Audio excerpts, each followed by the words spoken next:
Hello friends, आज हम बनाएंगे भरवा करेला की एक ऐसी सब्जी जो बनाने में भी बहुत आसान है और खाने में बहुत टेस्टी लगती है। तो चलिए शुरू करते हैं। Hello friends, welcome back to my YouTube channel divine spoon. तो भरवा करेला बनाने के लिए पहले हम करेले के ऊपर का छिलका उतार लेंगे, जैसा कि आप देख रहे हैं। क्योंकि इस छिलके में कड़वाहट होती है, आप इस तरीके से जब छिलका उतार देते हैं तो करेले का कड़वापन थोड़ा सा कम हो जाता है। और दूसरा तरीका ये है, जब आप छिलका उतारें उसके बाद करेले में कट लगाकर उसमें थोड़ा सा नमक या खटाई डालकर अच्छे से मिक्स कर दें और थोड़ी देर के लिए करेले को ऐसे ही छोड़ दें। थोड़ी देर बाद क्या होगा, करेले थोड़े सॉफ्ट हो जाएंगे और उसमें से एक्स्ट्रा पानी निकल जाएगा और इस पानी के साथ साथ कड़वाहट भी निकल जाएगी। फिर आप करेले के अंदर के सारे बीज निकाल दीजिए और इस तरीके से बीज को भी हम हटा देंगे और करेले को अंदर से खाली कर लेंगे। फिर इन करेलों को हम धोकर प्रेशर कुकर में डालेंगे और ज्यादा सा पानी डालेंगे। फिर इन करेलों में हम एक सीटी लगा लेंगे। तो करेले ज्यादा पानी में उबालने का एक कारण ये भी है, इससे करेलों की सारी कड़वाहट पानी में आ जाएगी और फिर उस पानी को हम हटा देंगे। तो इधर करेलों में सीटी आ रही है, जब तक कि हम प्याज भूनने रख देते हैं। तो मैंने कढ़ाई में पिसा हुआ प्याज डाल दिया है और जब तक वो प्याज भुनता तब तक हम थोड़ी सी सौंफ पीस लेते हैं, क्योंकि सौंफ खत्म भी हो गई है और करेलों में सौंफ के बिना कोई स्वाद नहीं आएगा। एक बार को आप करेले की सब्जी में धनिया थोड़ा सा कम डाल दें, लेकिन सौंफ कम बिल्कुल भी नहीं चलेगी, क्योंकि सारा स्वाद ही सौंफ से आता है और इस तरीके से ये एकदम अचार की तरह करेले लगते हैं।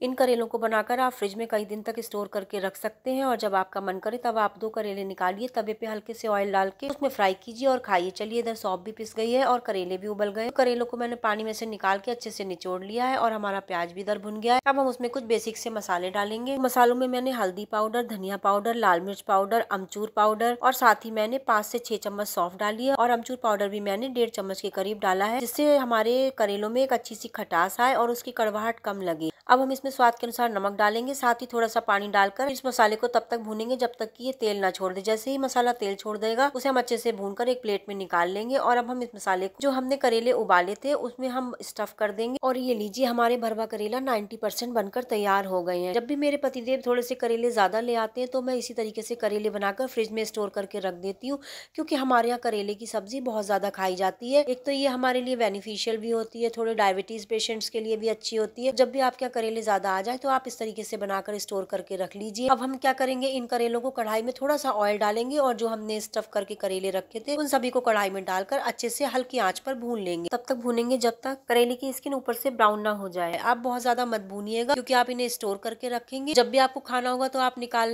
के इसको पहले भूनेंगे फिर खाएंगे, तो इसलिए आप इसको इतना ही भूनिएगा कि ये ऊपर से हल्का सा ब्राउन हो जाए। आपने देखा होगा शादी वगैरह में लोग इसी तरीके से करेले बनाकर साइड में रख लेते हैं और जब भी कोई करेले अपनी प्लेट में लगवाता है तो वो 2 करेला या 1 करेला फ्राई करके दे देते हैं। तो ये उसी तरीके से मैंने करेले बनाए हैं। अब मैं इन करेलों को स्टोर करके रख दूंगी और ये करेले आप जब भी निकाल कर दोबारा से फ्राई कर खाएंगे तो ये आपको बिल्कुल वैसे ही लगेंगे। तो अगर आपको मेरी ये वीडियो आज पसंद आई हो तो प्लीज मेरे चैनल को लाइक करें, सब्सक्राइब करें और अपने फ्रेंड्स में शेयर करें। और जो डायबिटीज पेशेंट जिनके घर में है उनके लिए आप इस तरीके से करेले बनाकर स्टोर करके रख सकते हैं। मिलते हैं नेक्स्ट फूड ब्लॉग में, तब तक के लिए बाय बाय।